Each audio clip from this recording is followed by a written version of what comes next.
Exposure. It's scary, uncomfortable, and sometimes feels downright impossible. But here's the truth. If you don't know why you're doing it, you'll keep finding reasons to not actually do it. In this episode, we're going to help you find your why, the deeper motivation that gives you the strength that you need when you need to do those exposure activities so that you can stop allowing OCD from controlling your life. I think what a lot of people don't understand about exposure is that motivation is actually much more important than willpower. We tend to rely on willpower. We tend to think that it's all about us putting in the right amount of effort. If we just try hard enough, then we could overcome the OCD. Then we could find that way to kind of lean into that discomfort and do those exposure activities. But this is a kind of lie. It's not really about that. It's not that people with OCD don't have willpower. Of course, they do.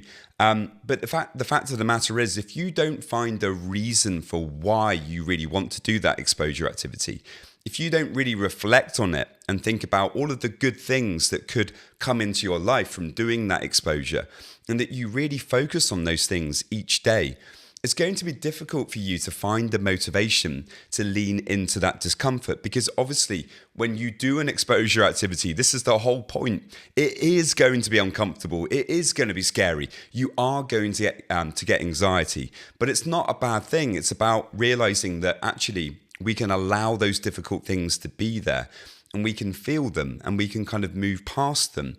But again, unless you have your why sorted out, unless you really know why you're doing it, then you're not going to want to do it. Now, a helpful thing to do here is to really reflect on what OCD has taken from you, what it's actually caused you to miss out on. And the idea is obviously to kind of, really reflect about your life, what's happened up until this point, how OCD has come in and kind of made things much more difficult. Not from a kind of horrible standpoint to kind of just, dwell in all that negativity, but actually from a positive standpoint, to realize that actually exposure, it gives you back your freedom. When you're willing to lean into that discomfort, it really does allow you to begin this process of moving past OCD. And so when we can reflect on all of those things that OCD has taken from us, again, that can be a really great way to get in touch with that motivation that you need to do that difficult work. If you're finding this helpful, remember, I do offer a free discovery call. To get that, you can head over to my website, robertjamescoaching.com. There's a link in the show notes. Now, when I was really struggling with OCD, I really went through this myself. I was, of course, avoiding a lot of things, avoiding situations, avoiding my difficult emotions. And what I was doing is I kind of felt like by avoiding things that I had this kind of sense of, safety or control. But ultimately, it was kind of really keeping me stuck. I didn't want to do exposure activities. I kind of felt like maybe I didn't need to do that. Maybe there was another way to kind of deal with OCD and anxiety. I could learn how to kind of move past the anxiety in a way that didn't involve discomfort or anxiety at all. And, although I would obviously love for that to be true, unfortunately, it really isn't. There are no real shortcuts with getting over OCD. We do have to learn how to feel those difficult emotions. And like I say, in my own life, I think this took far too long throughout my 20s. I didn't know I had OCD then. It was a very difficult time for me. So I didn't actually know that I could do exposure to help myself. But in my 30s, once I realized that I did actually have OCD, I think it was a long time coming to actually get myself to start doing those exposure activities or putting myself in difficult places. Or if you're practicing exposure through the framework of acceptance commitment therapy, exposure can literally just look like turning up and doing those kind of things in your day-to-day life and allowing the discomfort of the anxiety to be there. That's kind of non-avoidance doing that. But I was really struggling with that. I didn't want to let go of that control. I had this kind of, this kind of safety mechanism that I would always want to hold on to and not quite want to let go of it. But of course, again, we need to come back to our why. and find that motivation to do those difficult things. Now, a huge part of finding your why is actually about values. You have to get in touch with what you care about deeply, what's meaningful and important for you. OCD wants you focused on your fear. It wants you focused on, trying to avoid things and not allow discomfort.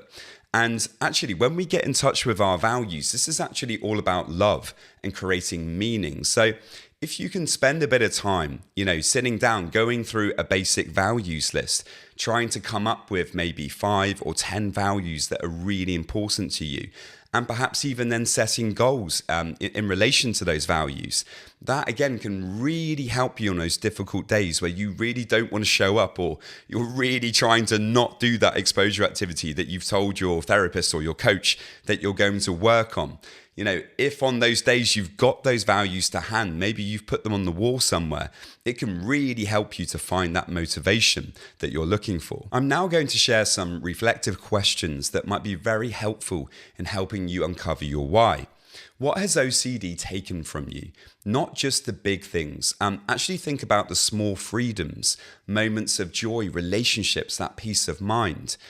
Next question. What kind of person do you want to be in the face of anxiety? And again, not when it's easy, but in that exact moment when the fear shows up. And finally, what will your life look like in 5 years if nothing changes? And try to be honest here. Let the discomfort of that sink in. And remember, this isn't about shaming yourself, but it's about trying to help you to find that energy to say, right, I am going to do this, and I am going to really reflect on, what it is that will get me motivated to do it. And I'm going to get out there and try to change my approach to dealing with exposure and allowing a bit more anxiety. And here's a final activity for you. If you are struggling with this, a really good thing to do is actually to write down maybe 2 paragraphs where you write down a kind of motivating little thing for yourself, where you kind of say, well, this is my why. This is why I want to do exposures. These are the values and the goals that are important to me that I'm going to keep in the forefront of my mind. When I have a bad day, this is what I'm going to remind myself of.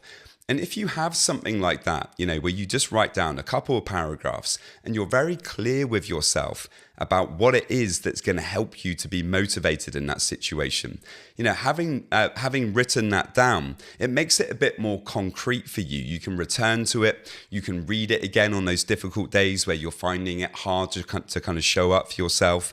And it can be a great way to kind of keep yourself motivated. And remember, if you are struggling with OCD or anxiety, I do offer a free discovery call. To get that, you can head over to my website, robertjamescoaching.com. So many thanks, guys. I really hope that you enjoyed that. Please do subscribe, and I will see you next time.